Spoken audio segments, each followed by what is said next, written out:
Bishop Todd did an incredible job of laying a biblical foundation of the importance in investing in leaders, the model of Christ himself with the 12.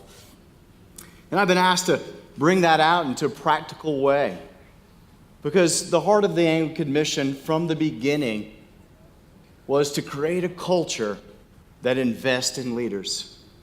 When we look back at the old club, we saw that their inability to raise up and to have profound gospel-centered leaders was the source of the breakdown. So how can we create a culture, fertile soil, if you will, so that leaders can grow into their full fruition? How can we care for them? How can we create the structures for them to flourish?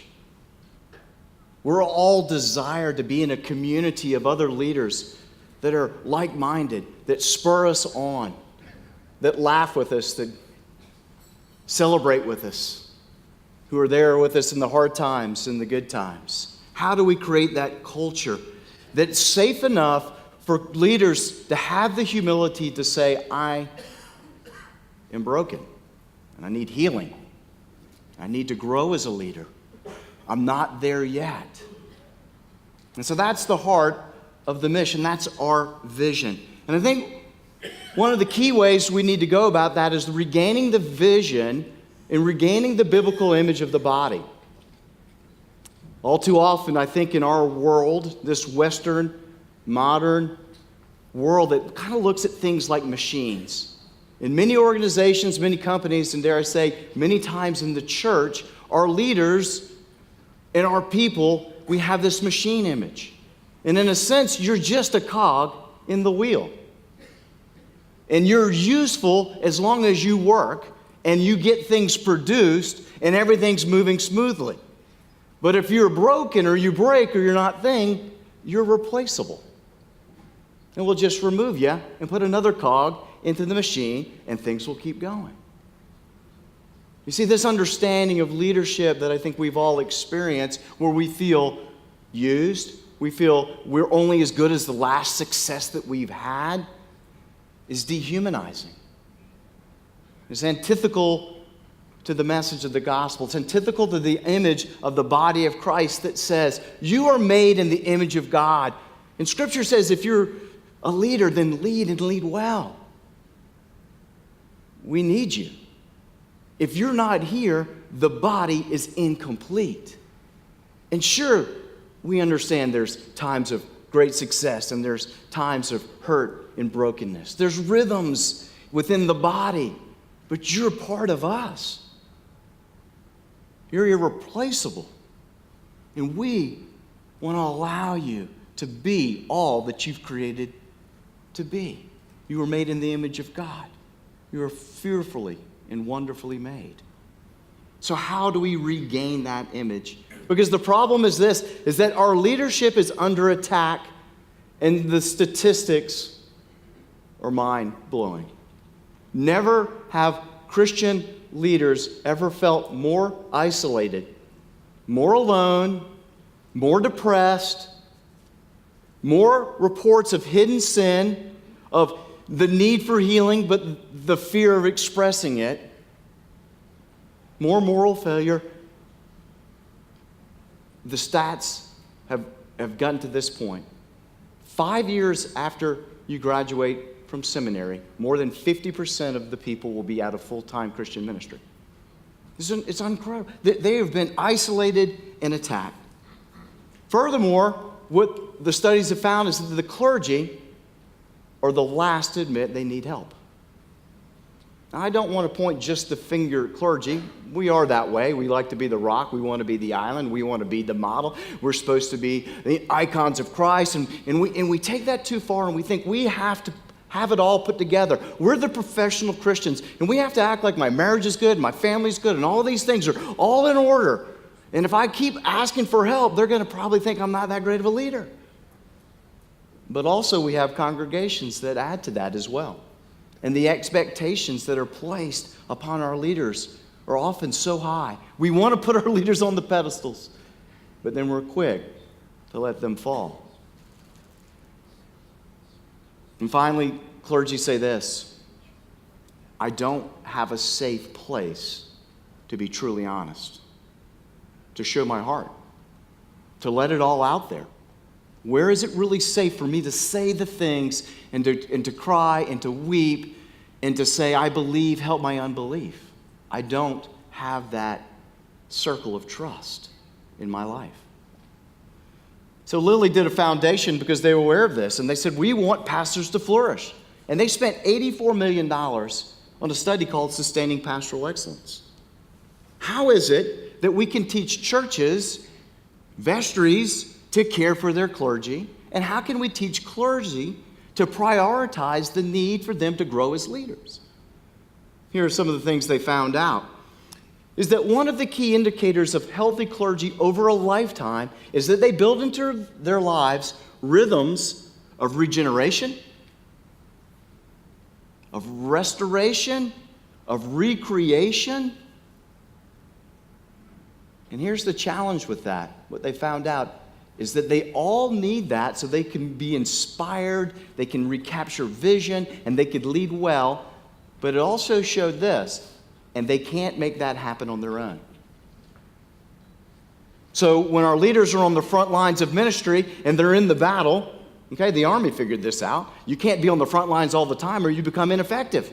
We got to get you off the front lines, and we got to get you rejuvenated and restored. You got to be able to laugh, and you got to be able to do all these things so that we can put you back in the battle. And the same is true for your Christian leaders. If they're on the front lines all the time, they're not going to be the effect. They're not going to be effective. So how can they retreat? And so we say, well, we give them vacation. But here's the deal. It is almost impossible for clergy, when they're on the front lines and they're burned out, and we say, okay, now we're going to give you a vacation, week, 2 weeks. Now you go, make this happen. Get regenerated. Go recreate yourself. Get re-inspired. Go make all that happen. And then come back, and we're looking forward to it. And so what the Lilly Foundation realizes, you need to be intentional about it. And they need others. They need help. They need someone planning, and they need somebody creating these situations in which they can encounter God, get back in love to the first love of Christ. It's an intentionality where someone's asking them the real heart questions in a safe environment, where they can get with other peers who are in similar circumstances and kind of share the war stories and encourage one another and laugh and cry, where they can experience great beauty. And what Lilly Foundation found out about this is the number one reasons that congregations don't want their clergy to experience great beauty in the world is because it's too expensive. We'll send them to the Motel 8 and some fluorescent lights and those kinds of things, but we wouldn't want them to go somewhere really beautiful and nice. That's just too expensive. It's too luxurious. And they say, invest in your clergy.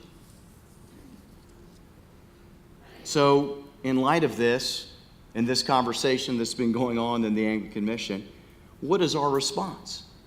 And so the heart of Philip and the heart of Mike and of our bishops is that we want to create this culture. And so when we started to look at things like Winter Conference and Clergy Day, we said, let's rethink this. What would serve them best? Can we create space for them to enjoy one another? It's not going to just be an information download where we just give them more and more information, and then you guys learn the information, then you go out and just go do it. And if you could be better and try harder, we'd appreciate it. And all too often, that's the message that clergy pick up on some of these conferences or some of the denominational gatherings. And what we say is, we want you to come and enjoy.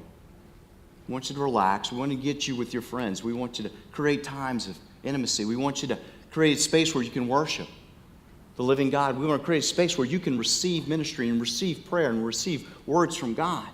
We want to invest in you.